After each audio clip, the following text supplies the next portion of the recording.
5 years earlier, the salt air hit my lungs as I walked down the weathered dock of Blue Harbor Marina.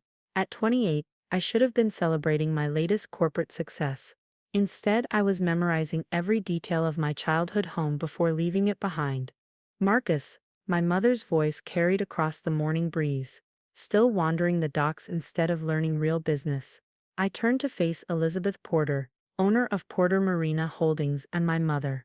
She stood in her signature pose, designer sailing outfit, arms crossed, disappointment evident in her expression.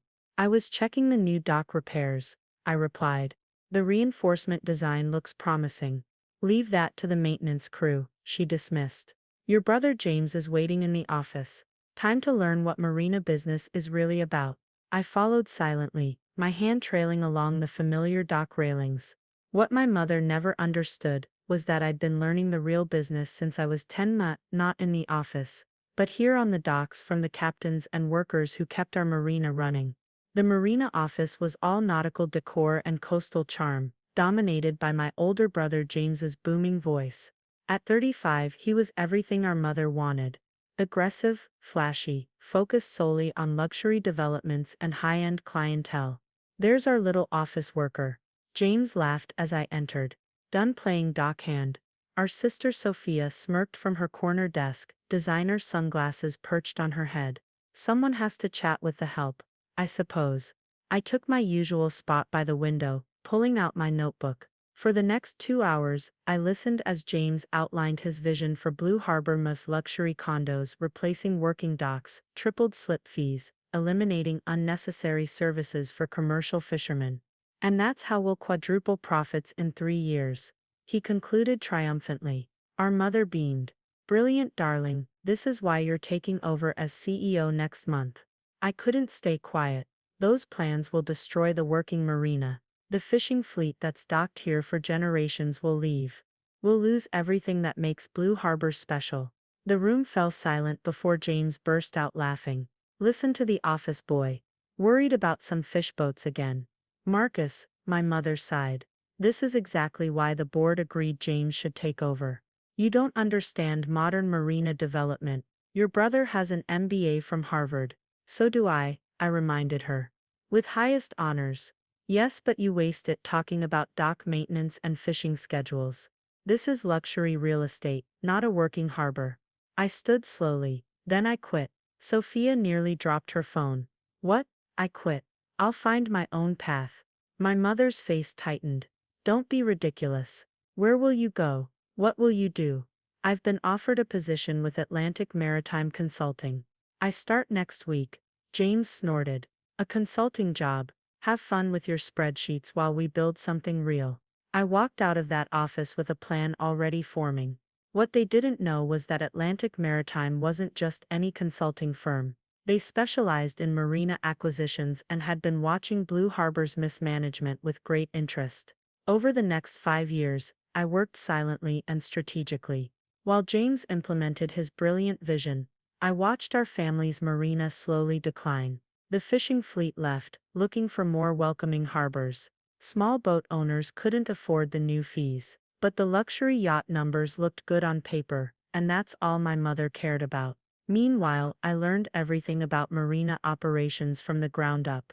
I worked with commercial fishermen, studied sustainable harbor management, built relationships with boat owners and marine services. Most importantly, I saved every penny and built connections with investors who shared my vision. Through a series of shell companies, I began acquiring waterfront properties around Blue Harbor. First, the struggling marine services James's policies had hurt. Then the old family businesses looking to retire, but worried about corporate takeovers. I kept the original names, retained the workers and improved facilities. Marine services thrived. I lived modestly in a small apartment, drove an old truck and played the role of the failed son who'd settled for a consulting job. Every time I visited home, I endured their condescension. Still pushing papers? James would ask at family dinners. Someone has to, I'd reply, while signing deals for another waterfront acquisition under the table. Sophia was worse. You know, there's still time to come back. You could work under James, learn how real development works. I'd just smile and watch the boats, many of them now docking at my marinas, though they never knew.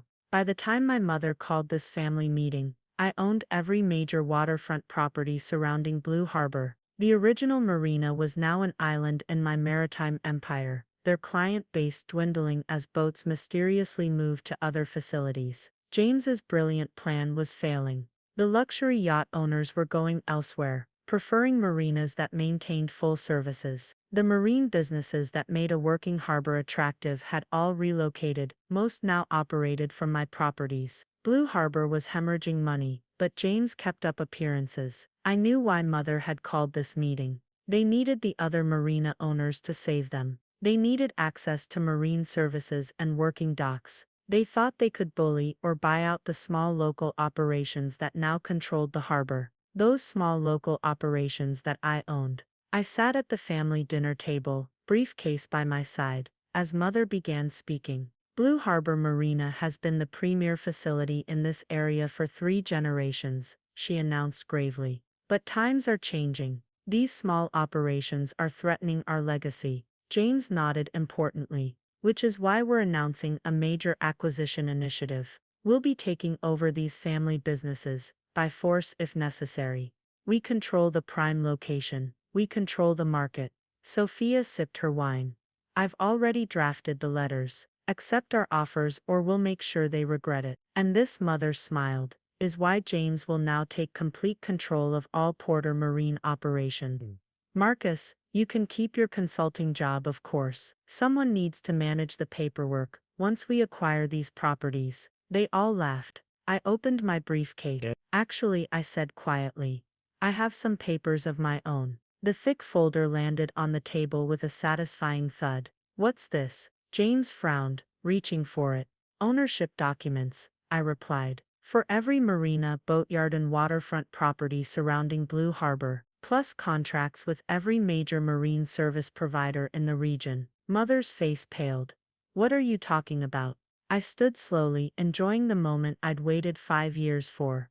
Atlantic Maritime Consulting wasn't just a consulting firm. We specialize in marine facility acquisitions. Over the past 5 years, I've personally acquired every property around this harbor, except Blue Harbor itself. Now you need me to survive. James's hands shook as he flipped through the documents. This is impossible. These properties are owned by different companies. Shell companies, I corrected. All controlled by my holding corporation, Harbor Phoenix Maritime Group. Sophia grabbed the papers. These contracts, all our service providers, have already signed with my facilities. I finished. Full service matters, it seems. You can't do this, Mother sputtered. We're family. Funny, I replied. That didn't matter when you were planning to destroy other families' businesses.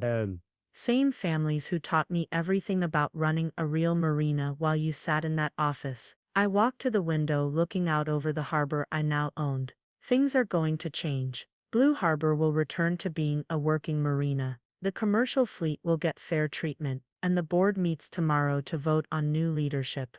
The board works for me, James shouted. The board works for the majority shareholder, I corrected, which as of this morning is Harbor Phoenix Maritime Group. Your mismanagement and debts forced quite a few shareholders to sell. I picked up my briefcase and headed for the door, pausing to look back at their shocked faces. I learned business on the docks, not in the office. Meetings tomorrow at 9 a.m. Don't be late. The door clicked shut behind me as I walked out onto my docks. Through the window I could see them frantically flipping through documents, making calls, realizing that the son they'd dismissed had outmaneuvered them completely. I smiled, breathing in the familiar salt air. The real work was just beginning. I had a legacy to rebuild, a working harbor to restore, and a maritime community to support. But first I had a board meeting to prepare for. And somewhere in my office, a bottle of aged rum from better days was waiting to be opened. Sometimes revenge is best served with a splash of salt water.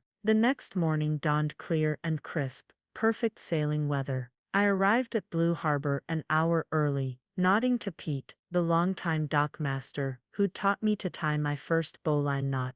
"Morning, Mr. Marcus," he called, a knowing smile on his weathered face. "The old harbor master's office is ready, just like you asked." Thanks, Pete, and please call Captain Mike and tell him to bring his fleet back. Their slips are waiting. Already sent the word out, sir. The fishing boats will be glad to come home. My mother's, soon to be my, office still smelled of teak and varnish. The wall of windows offered a panoramic view of the harbor, where a few luxury yachts floated listlessly in the morning light. 5 years ago, these docks had bustled with commercial fishing vessels, charter boats, and local sailors. Quite a view, isn't it? Thomas Sullivan, my attorney and fellow sailor, entered carrying 2 travel mugs of coffee. He handed me one and settled into a captain's chair. The board members are confirmed, he reported. 12 out of 15 will attend in person, 3 by video call. The votes are locked in. I sipped my coffee, watching a lone fisherman motor past. James has been making calls all night, threatening lawsuits, offering bribes, anything to maintain control. Too late, the paperwork is ironclad. Harbor Phoenix owns 58% of Blue Harbor shares as of yesterday. The board has to acknowledge the new majority shareholder, and the Marine Services, word spreading fast. The old tenants want to return. Your reputation from the other marinas precedes you. I adjusted my captain's cap. No suits for this meeting. Have the lease office prepare welcome back packages. Priority to those James forced out. Fair rates, long-term security, already in motion.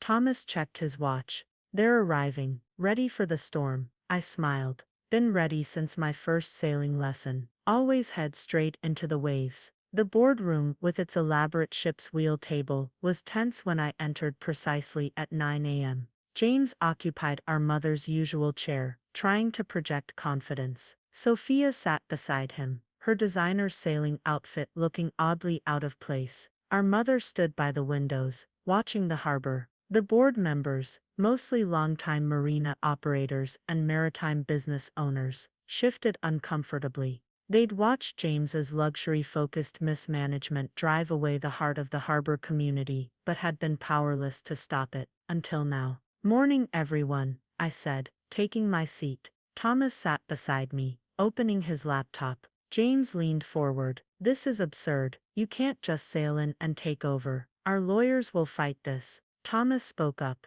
All acquisitions were fully legal and documented. Harbor Phoenix's purchase of Blue Harbor shares followed all maritime commerce regulations. Mr. Marcus Porter now controls 58% of voting shares. You're betraying your family. Sophia snapped. Your own heritage. I met her gaze calmly. Like betraying the fishing fleet that built this harbor. The marine services that trusted our family for generations. Business evolution requires tough choices, James argued. Our profit margins have dropped 75% in real terms. I interrupted, nodding to Thomas. He distributed folders to each board member. These reports show Blue Harbor's true condition under current management. Lost tenants, failed services, destroyed community relations, and a collapsing reputation in the maritime industry. The board members began reading, their expressions darkening. James's face reddened as whispers filled the room. Page 4 shows our occupancy rates from 5 years ago, I continued. Page 5 shows today. Page 6, projects complete failure within 18 months if current policies continue. These numbers, Captain Anderson, our longest-serving board member, looked up sharply. James, you reported entirely different figures last quarter. Creative bookkeeping, Thomas explained. The discrepancies are detailed in Appendix C. My mother finally turned from the window. What do you want, Marcus? What I've always wanted. To restore Blue Harbor to what it should be. A working harbor serving all maritime needs. A community, not just a parking lot for yachts. I stood addressing the board. You've all received my proposed restructuring plan. It includes immediate rate adjustments, return of commercial services, and restoration of the maritime community we once fostered. The luxury market, James began to object, will still have a place, I finished. But not at the expense of working boats and local sailors. A healthy harbor needs both. Captain Anderson nodded firmly. I move we vote on the leadership change. Seconded came several voices. James shot up. This is my Marina. Mother, stop this. Our mother looked at me for a long moment. I saw something shift in her expression, perhaps remembering the young boy who'd spent every free moment learning from the dock workers and boat captains. The motion has been made and seconded, she said quietly, taking her seat. Proceed with the vote. The outcome was unanimous, even from the video participants. James stormed out before it finished, Sophia trailing behind him. Welcome back to the helm, Captain Porter, Anderson said, shaking my hand. The harbor needs you. The board filed out, leaving me with our mother. She stood slowly, looking out at the water. You learned from the ground up, she said finally. While we sat in offices talking about luxury developments, you were out there learning what makes a harbor work. Yes, the maritime community respects you. The workers trust you. She managed a small smile. You're a better harbor master than I ever was. I had good teachers, I replied. Before we lost our way, she nodded, moving toward the door. Fix what we broke, son. Make Blue Harbor what it used to be. That's the plan. Will you help? She paused. You're in command now. But if you need perspective on the old days, when we did things right, I'll be around. After she left, I sat in the harbor master's chair, feeling its responsibility. Thomas returned with fresh coffee and a stack of urgent papers. The prodigal son returns as captain, he observed. Want me to start termination paperwork for James and Sophia? I shook my head. No, let them stay if they want to learn. Real harbor operations this time, starting on the docks, like I did. And if they refuse, then they can sell their shares and go. This isn't about revenge, it's about restoration. A commotion outside drew our attention. Through the windows, we could see the first of the returning fishing fleet entering the harbor. Captain Mike's vessel led the way, flags flying. Home port calls, Thomas smiled. Better than ever, I replied, heading for the door. The office can wait. First day as harbor master should be spent welcoming our fleet home. The morning sun sparkled on the water as I walked the docks, nodding to returning captains and workers. I passed James standing alone at the end of a pier, watching the boats arrive. Want to learn real harbor management? I asked. I'm heading down to help the fleet dock. He stared at the water for a long moment, pride battling reality. Finally his shoulders relaxed slightly. I never understood what you saw out here. Come find out. Start over. Do it right this time. Another long pause. Then he nodded. Lead the way, harbor master. Together we walked toward the incoming boats, toward the true heart of Blue Harbor. It was time to rebuild, one vessel at a time. 3 months after the board meeting, Blue Harbor was transforming. The early morning buzz of fishing boats heading out had returned, mixing with the gleam of pleasure craft. The docks pulsed with life again. I stood at my office window reviewing the first quarter results. Our occupancy was up 40%, though not from luxury yachts alone. The maritime community was returning, bringing with it the vibrant mix that made a harbor thrive. The maintenance reports you wanted, James said, entering without his former swagger. His hands were stained with boat grease, his expensive clothes replaced by practical workwear. You did these yourself? I asked, noting the detailed observations. Pete's been teaching me. Did you know we've been using the wrong sealant on the north dock? No wonder it was deteriorating. The past 3 months had brought surprising changes. After agreeing to learn proper harbor management, James had discovered a genuine interest in marine operations. The brother who once only cared about luxury slip fees now spent hours learning from the maintenance crew. Sophia had found her niche too, surprisingly in the charter booking office. Her social skills, once used only for high-end networking, now helped coordinate fishing trips and sailing excursions. She'd even started taking sailing lessons. A chorus of boat horns drew our attention. Through the window we watched the morning fishing fleet returning, holds full from a good catch. Captain Mike's team hit record numbers this month, James reported. The fish processing facility we reopened is already at capacity. I nodded, remembering how James had once wanted to convert that facility into a luxury spa. Now it was the heart of our commercial operation. The Japanese buyers are arriving today, he reminded me. Biggest seafood export contract we've ever seen. Our mother's car pulled up outside, followed by several vehicles with international plates. The delegation's early, Sophia called, hurrying in. They want to see the morning catch coming in. We headed down to the docks, where our mother was already greeting the visitors. She'd changed too, spending more time learning about the operations she'd once dismissed. Marcus, she called, making introductions. Mr. Yamamoto's team is quite impressed with our integrated harbor operations. Mr. Yamamoto, a dignified man in his 60s, bowed slightly. Most impressive is the balance you maintain. Commercial operations, pleasure craft, marine services, all working in harmony. A harbor is like an ecosystem, I replied. Every part supports the others. As we walked the docks, I watched James explaining our fish handling procedures with genuine enthusiasm. Sophia guided some of the team through our charter operations, speaking knowledgeably about fishing seasons and local conditions. Our mother fell into step beside me. Remember when you used to follow Pete around, asking endless questions about dock maintenance? Best education I could have had, I smiled. Though the Harvard MBA helped with the paperwork, the tour continued to our newly renovated Maritime Center, where local kids learned boating skills and marine conservation. Mr. Yamamoto nodded approvingly at the youth sailing program underway. You build for the future, he observed, not just for profit. The harbor raised me, I replied.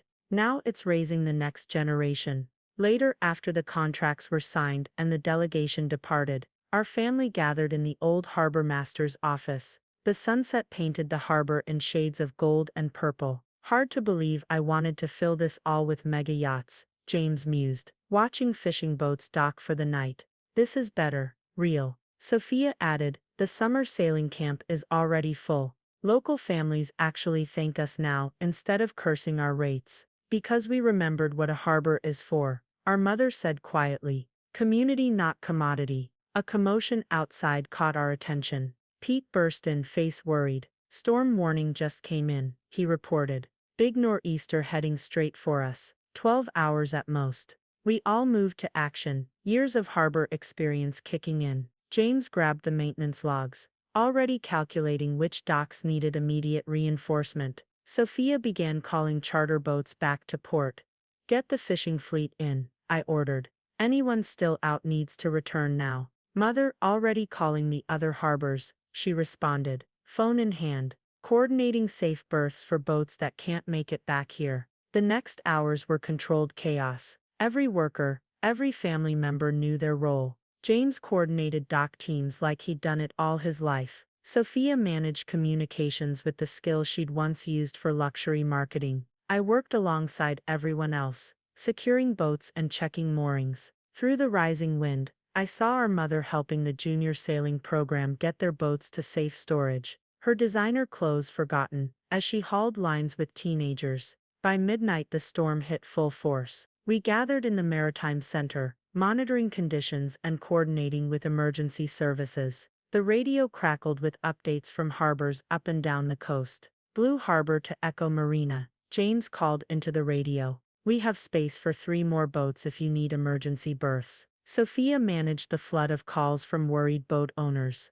Yes, we've doubled all lines. Your boat is secure. We have crews monitoring throughout the storm. Our mother brought coffee to the tired dock workers. Just like the big storm of '82, she said. Though back then your grandfather had to handle it alone. Not alone, Pete corrected. Never alone. That's not how harbors work. The storm raged through the night, but Blue Harbor held. Every boat, every dock secured by people who knew their jobs and cared about their community. Dawn brought clearing skies and minimal damage. As we surveyed the harbor, Mr. Yamamoto's words echoed, all working in harmony. We did good, James said simply, watching the sun rise over our protected fleet. We did it together, I corrected. That's what I learned on these docks. Every line, every cleat, every person matters. Our mother squeezed my shoulder. Your grandfather used to say that too. Took us too long to remember. As the harbor came back to life, boats heading out despite the rough seas, I looked at my family, tired, wet, but united in purpose. James was already checking dock conditions with the maintenance crew. Sophia coordinated with captains about the day's operations. Our mother shared coffee and stories with old salts, who remembered when she was just the harbor master's daughter. The storm had proved what I'd always known. Harbors aren't built in boardrooms or by luxury developments. They're built by people who love the water and stand together when the weather turns. Back to work, I called. The morning fleet's heading out.